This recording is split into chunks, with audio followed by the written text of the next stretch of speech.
കൊടകര വ്യാപാരി വ്യവസായി ഏകോപന സമിതി വാർഷിക പൊതുയോഗവും തെരഞ്ഞെടുപ്പും നടത്തി. കൊടകര ഗരുഡ ഹാളിൽ നടത്തിയ പരിപാടി കേരള വ്യാപാരി വ്യവസായി ഏകോപന സമിതി ട്രഷറർ ജോയ് മൂത്തേടൻ ഉദ്ഘാടനം ചെയ്തു. യൂണിറ്റ് പ്രസിഡന്റ് ഷാജി കാളിയങ്കര അധ്യക്ഷത വഹിച്ചു.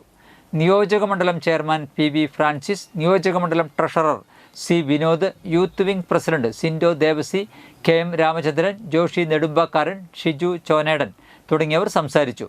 പ്രസിഡന്റായി ബാബു കാളിയങ്കര, സെക്രട്ടറിയായി ബാബു ജോർജ്, ട്രഷറർ ജോഷി നെടുമ്പാക്കാരൻ എന്നിവരെ തെരഞ്ഞെടുത്തു.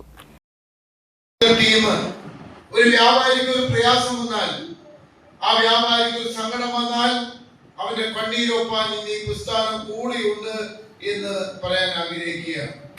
ഇന്ന് ഇവിടെ തന്നെ 16 ലക്ഷം രൂപ, പ്രിയപ്പെട്ടവർ, ഇന്ന് 16 ലക്ഷം രൂപ അല്ലേ, 15 ലക്ഷം രൂപ ഇന്നൊരു കുടുംബത്തിന് നമ്മൾ കൊടുക്കുന്നുണ്ട്. പ്രിയപ്പെട്ടവരെ, 4 വർഷമായിട്ടുള്ളൂ ഭദ്രം സുരക്ഷാ പദ്ധതി ആരംഭിച്ചിട്ട്.